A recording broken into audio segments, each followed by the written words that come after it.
Hello student, आज हम business communication की क्लास में इंटरव्यूइंग स्किल्स के बारे में बात करेंगे। साक्षात्कार कौशल।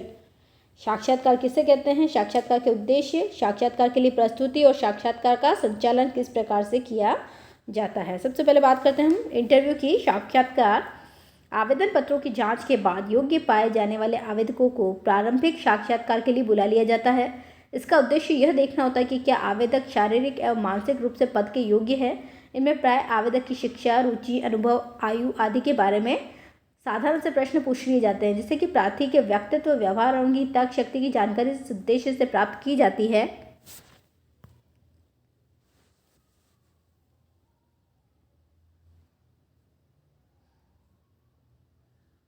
कि वह संबंधित कार्य को सही ढंग से करने के उपयुक्त है अथवा नहीं। वे सभी बातें जो आवेदन पत्र में स्पष्ट नहीं की गई है अथवा अनुत्तरित छोड़ दी गई है का स्पष्टीकरण लिया जाता है। इस हेतु प्रत्यक्ष या परोक्ष प्रश्न प्रार्थी से पूछे जा सकते हैं। इस साक्षात्कार में सफल होने वाले आवेदकों को रिक्त स्थान या रिक्त आवेदन पत्र भरने को दिए जाते हैं। The next one is objects of interview. साक्षात्कार के उद्देश्य।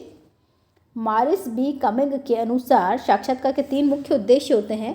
पहला होता है आवेदक के बारे में पर्याप्त जानकारी लेना एवं खोजबीन करना। दूसरा है आवेदक को संस्था के बारे में जानकारी प्रदान करना तथा उसे संस्था की अपेक्षाएं बताना। द नेक्स्ट वन इज उसे अपने गुण और योग्यता दिखाने का व्यक्तित्व या व्यक्तिगत अवसर प्रदान करना। प्रारंभिक साक्षात्कार का उद्देश्य जहाँ एक और अक्षम या अयोग्य व्यक्तियों की छंटनी करना होता है, वहीं दूसरी ओर योग्य व्यक्तियों को कार्य की प्रकृति, सेवा की शर्तें, वेतन, दायित्व, कर्तव्य आदि के बारे में सामान्य जानकारी प्रदान करना होता है। नेक्स्ट वन इज साक्षात्कार के लिए प्रस्तुति, अपीयरिंग इन इंटरव्यू। एक साक्षात्कार के लिए प्रार्थी को तैयारी करनी होती है। उसे साक्षात्कार पर जाने से पूर्व उस कंपनी के बारे में प्रारंभिक जानकारी प्राप्त करनी होती है जहां पर वो साक्षात्कार के लिए जा रहा है। उस कंपनी की कार्यप्रणाली क्या है, कंपनी किस प्रकार से व्यवसाय कर रही है अथवा कंपनी के अन्य पदाधिकारियों की स्थिति कैसी है। साक्षात्कार देने वाले प्रार्थी को साक्षात्कार का समय, दिनांक ध्यान में रखना चाहिए। उसे चाहिए कि वह समय से पूर्व ही साक्षात्कार के स्थान पर उपस्थित हो जाए। साक्षात्कार देने वाले प्रार्थी को अपनी योग्यता, अनुभव से संबंधित प्रमाण मूल रूप से तथा उसकी फोटो स्टेट प्रति अपने साथ ले जाने चाहिए। वह अपने साथ अपने परिचय से संबंधित एक आत्मसार बायोडेटा भी साथ लेकर जाए ताकि आवश्यकता पड़ने पर उसे तुरंत प्रस्तुत कर सके। इस बायोडेटा में निम्न सूचनाएं होनी चाहिए। पर्सनल एंड फैमिली इंफॉर्मेशन,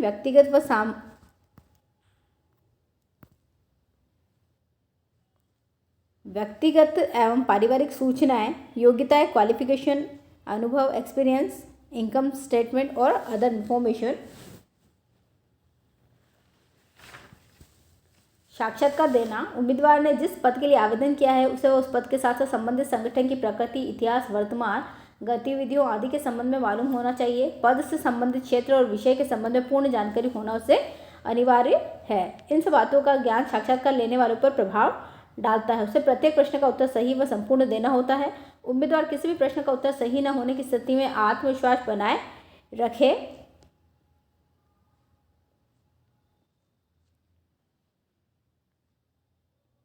साक्षात्कार का संचालन, कंडक्टिंग इंटरव्यू। साक्षात्कार के संचालन से पहले कंपनी को अनेक तैयारियां करनी होती है। यह उसे निश्चित करना होता है किस प्रकार की मानवीय शक्ति की उसे आवश्यकता है और संस्था के विभिन्न पदों के लिए चुने जाने वाले व्यक्तियों में क्या क्या योग्यताएं होनी चाहिए और क्या क्या कार्य करने होंगे, उनके पदों की क्या क्या विशेषताएं होंगी। दूसरा, यह भी कहा जा सकता है कि विभिन्न पदों में कब कब कितने कितने अधिकारी चाहिए। इसके लिए अधिकारी व कर्मचारी की एक मांग सूची, डिमांड शेड्यूल तैयार किया जाता है तथा उसके अनुसार भर्ती का कार्यक्रम बनाया जाता है। डिमांड शेड्यूल बनाते समय संस्था के कारोबार, उसकी संगठन संबंधी नीति, नियंत्रण क्षमता आदि को ध्यान में रखा जाता है। मांग सूची बनाते समय वर्तमान अधिकारियों की पदोन्नति तथा अवकाश ग्रहण समय तालिका का ध्यान रखा जाता है। प्रबंधकों को रिक्त पदों की योग्यताओं के अनुसार आवश्यक व्यक्तियों को भिन्न स्रोतों से खोजना होता है। उनकी योग्यताओं, कार्य क्षमताओं की जांच करना तथा संतुष्ट होने पर उनका चुनाव करके उन्हें संस्था में काम सौंपना आदि अनेक कार्य करने पड़ते हैं। साक्षात्कार प्रक्रिया के चरण। साक्षात्कार का प्रारंभ, initiating the interview, conducting the interview और क्लोजिंग द इंटरव्यू। साक्षात्कार का प्रारंभ, साक्षात्कार का संचालन और साक्षात्कार का समापन।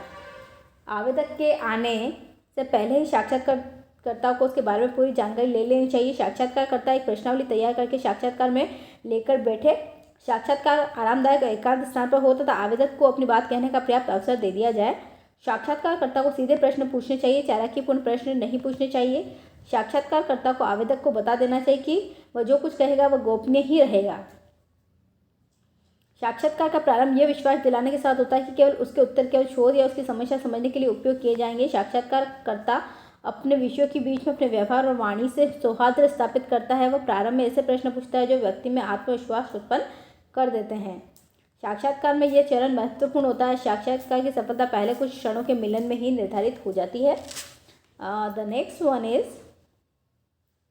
साक्षात्कार का संचालन, कंडक्टिंग द इंटरव्यू। इसके अंतर्गत साक्षात्कारकर्ता उन प्रश्नों को पूछता है जो उस समस्या से संबंधित होते हैं जिसके बारे में उसे आंकड़े प्राप्त करने हैं। किसी भी प्रार्थी से साक्षात्कार करने से पूर्व आवश्यक है कि उसके साथ सर्वप्रथम सौहार्दपूर्ण संबंध स्थापित किए जाएं। उसे साक्षात्कार के मुख्य उद्देश्य बता दिए जाने चाहिए जिससे उसका सहयोग अधिक से अधिक प्राप्त हो सके। सहयोग प्राप्ति के लिए साक्षात्कारकर्ता प्रार्थी से अनुरोध भी कर सकता है। जब साक्षात्कारकर्ता को विश्वास हो जाता है कि प्रार्थी से सौहार्दपूर्ण संबंध स्थापित हो गए तो उसे प्रश्न पूछने प्रारंभ कर देने चाहिए। प्रश्न पूछते समय साक्षात्कारकर्ता को चाहिए कि वह प्रार्थी को समय समय पर प्रेरित भी करता रहे और प्रार्थी के उत्तरों को साक्षात्कारकर्ता को सहानुभूतिपूर्वक सुनना चाहिए। साक्षात्कारकर्ता की भूमिका तथ्यों के संकलन में बहुत ही महत्वपूर्ण होती है। उसे चाहिए कि साक्षात्कार से पूर्व साक्षात्कार की सभी तकनीकों का गहन अध्ययन कर ले।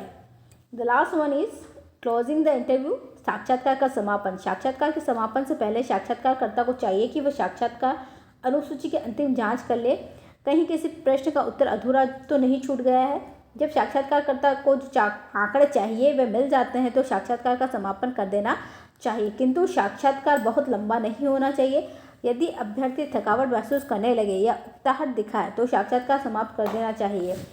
साक्षात्कार समाप्त करते समय साक्षात्कारकर्ता को भेंटकर्ता को धन्यवाद देना चाहिए और यदि दोबारा साक्षात्कार में कुछ और जानकारी चाहिए तो साक्षात्कारकर्ता इस संबंध में भेंटकर्ता को सूचना दे सकता है। कैरेक्टरिस्टिक्स ऑफ इंटरव्यूअर, साक्षात्कारकर्ता की विशेषताएं। साक्षात्कारकर्ता को प्रश्नों का उचित भाषा का इस्तेमाल करते हुए पूछना चाहिए। साक्षात्कारकर्ता अपनी ओर से आकर्षित करने वाला होना चाहिए। उसे प्रश्नों को अच्छे ढंग से पूछने का अनुभव होना चाहिए। साक्षात्कारकर्ता को अच्छी वेशभूषा में आना चाहिए। थोड़ा सा इस प्रकार का व्यवहार करना चाहिए कि उसे कुछ आदर का पात्र समझा जाए। साक्षात्कारकर्ता की अपनी धारणाएं किसी भी प्रकार से अभ्यर्थी के दृष्टिकोण पर साक्षात्कार के समय प्रभाव डालने वाली नहीं होनी चाहिए। साक्षात्कारकर्ता की आशा अभ्यर्थी के मतों और ऊपर प्रभावशाली नहीं बननी चाहिए। एक समय में एक ही प्रश्न पूछा जाना चाहिए। प्रार्थी को उत्तर देते समय बीच में न टोकें। संपूर्ण एवं सही जानकारी प्राप्त करने हेतु खुले प्रश्न पूछने चाहिए। व्यक्तिगत सवालों का यथासंभव पूछने से बच्चे धैर्य एवं खुला मानसिक भाव रखें। उपेक्षा भाव प्रार्थी के प्रति न दिखाएं। उसके उत्तर को ध्यानपूर्वक सुनें और प्रार्थी को उत्तर देने के लिए प्रोत्साहित करें। इस असाइनमेंट के क्वेश्चन भी इसी में आपको दिए जा रहे हैं। व्हाट इज इंटरव्यू, साक्षात्कार क्या होता है, साक्षात्कार के उद्देश्य क्या होते हैं, what are the objective of the interview. Thank you.